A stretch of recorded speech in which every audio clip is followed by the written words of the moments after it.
तो आज हम एक ऐसी कहानी की गहरी पड़ताल करेंगे जिसमें एक्शन है, रहस्य है और दर्शन भी है।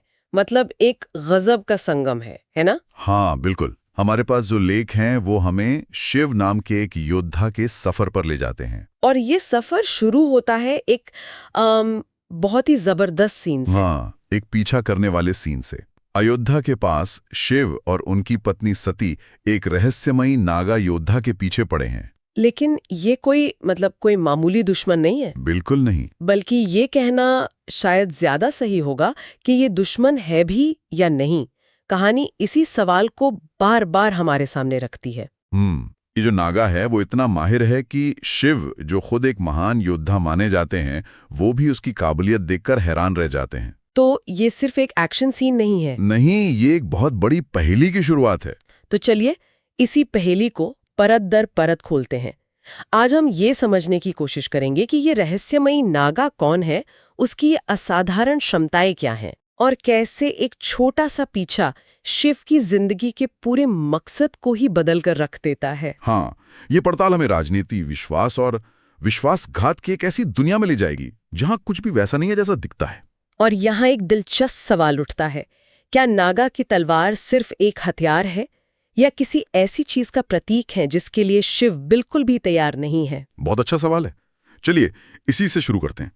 तो हम देखते हैं कि शिव और सती इस नागा का पीछा कर रहे हैं और शिव उसकी फुर्ती देखकर सच में हैरान है। वो सोच भी नहीं पा रहे कि कोई इतनी तेजी से कैसे आगे बढ़ सकता है। और फिर एक ऐसा पल आता है जो शिव को चौंका देता है। वो नागा पर एक चाकू फेंकते हैं और वो नागा बिना पीछे देखे और बिना अपनी रफ्तार कम किए अपनी ढाल से उस चाकू को रोक देता है। जरा सोचिए, शिव के लिए ये कितना बड़ा झटका होगा। ये कोई साधारण लड़ाई की तकनीक तो नहीं है, ये कुछ और ही है। बिल्कुल। और जब वो दोनों उसे घेर लेते हैं तो वो दो तलवारें निकालता है। हाँ, एक लंबी और एक छोटी, और छोटी वाली का ब्लेड भी अजीब है। और लड़ाई के बीच में वो अपनी छोटी तलवार का एक लीवर जैसा कुछ दबाता है और उसका ब्लेड अचानक दोगुना लंबा हो जाता है। हाँ, ये तकनीक तो शिव ने कभी देखी ही नहीं थी। और ये सिर्फ एक हथियार नहीं, ये तकनीक का प्रतीक है। ये इस बात का पहला संकेत है कि ये नागा सिर्फ जंगली लड़ाके नहीं है जैसा सूर्यवंशी सोचते हैं। उनके पास शायद ऐसी तकनीक है जिसका सूर्यवंशियों को अंदाजा तक नहीं है। और यही ब्लेड शिव के कंधे पर जहर से सना हुआ एक गहरा घाव कर देता है। लेकिन यहाँ कहानी एक बहुत ही अजीब मोड़ लेती है। नागा सती पर जानलेवा हमला कर सकता था, वो बिल्कुल सही मौके पर था। हाँ, वो कर सकता था। लेकिन आखिरी पल में वो अपना हाथ पीछे खींच लेता है। ये बहुत अजीब बात है। एक तरफ वो शिव को जहर देता है और दूसरी तरफ सती की जान बख्श देता है। आप इस विरोधाभास को कैसे देखती हैं? यहीं पर कहानी हमें चुनौती देती है। उसे एहसास हो जाता है कि सती गर्भवती है। अच्छा। वो उसे सिर्फ घायल करके बेहोश कर देता है, मारता नहीं। ये हमें सोचने पर मजबूर करता है कि दुश्मन का मतलब हमेशा बुरा नहीं होता।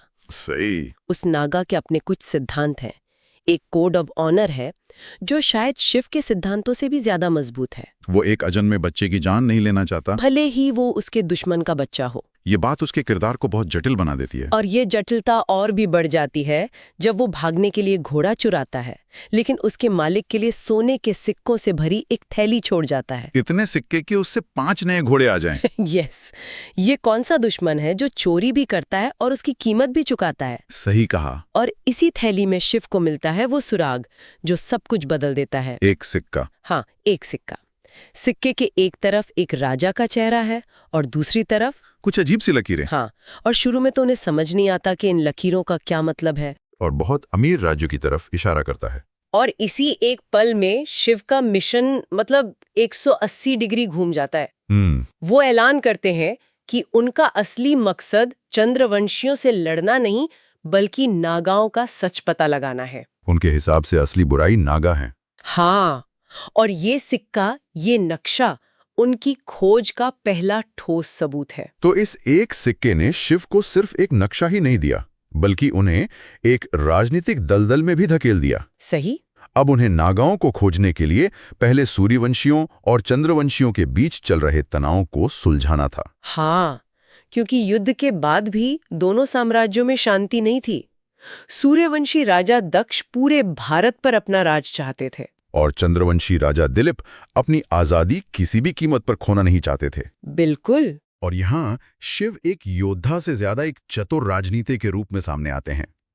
वो एक ऐसा हल निकालते हैं जिससे दोनों राजाओं की बात भी रह जाए और उनका काम भी हो जाए। वो दक्ष को भारत का सम्राट की उपाधि दे देते हैं, जिससे दक्ष का अहंकार शांत हो जाता है। और दूसरी तरफ दिलीप को अपने राज्य की स्वतंत्रता बनाए रखने की इजाजत मिल जाती है।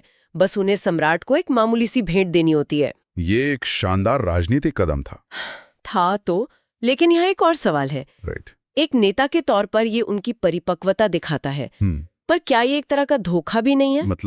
मतलब ये कि वो दोनों राजाओं को वही दे रहे हैं जो वे सुनना चाहते हैं, ताकि वो अपने असली मिशन पर निकल सकें। ये दिखाता है कि शिव अब सीधे रास्ते के बजाय कूटनीति का इस्तेमाल करने लगे हैं।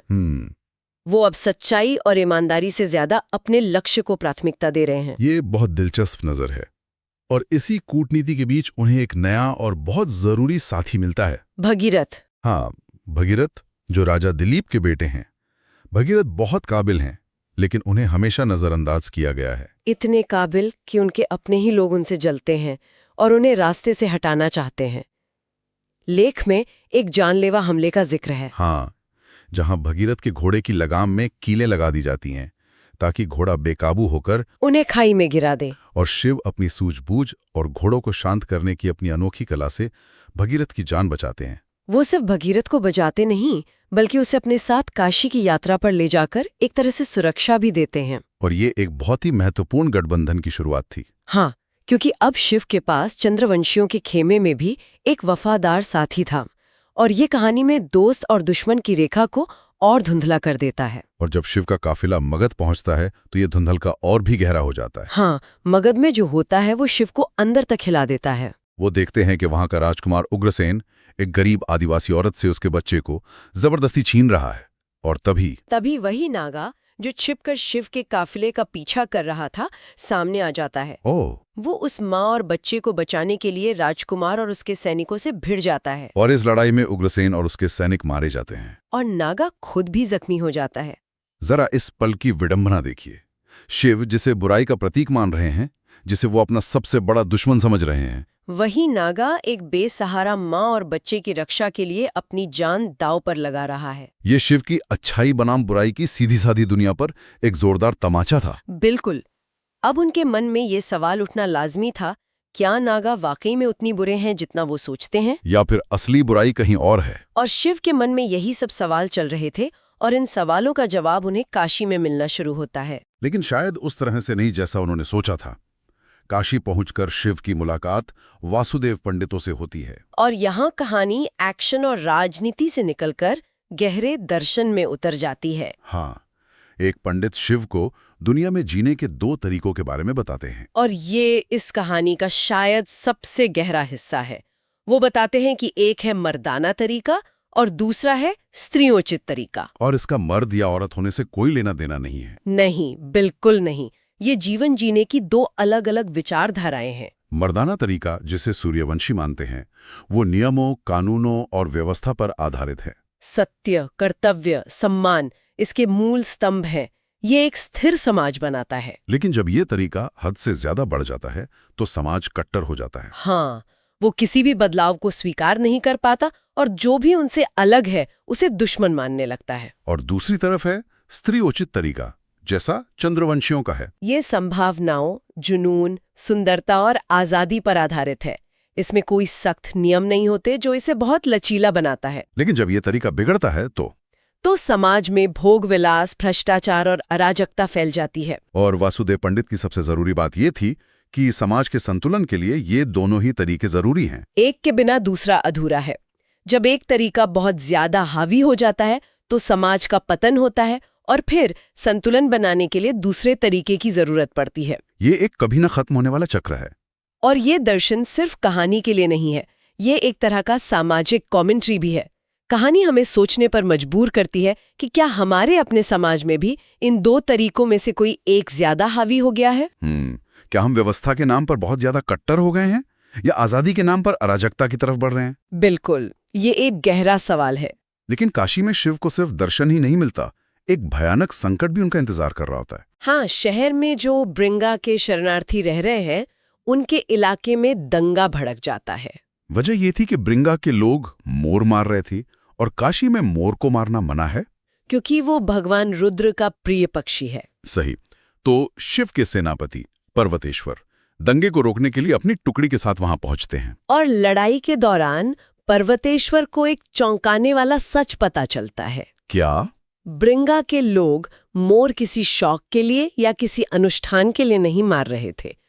वो मोर का खून अपने बीमार बच्चों को एक भयानक महामारी से बचाने के लिए इस्तेमाल कर रहे थे।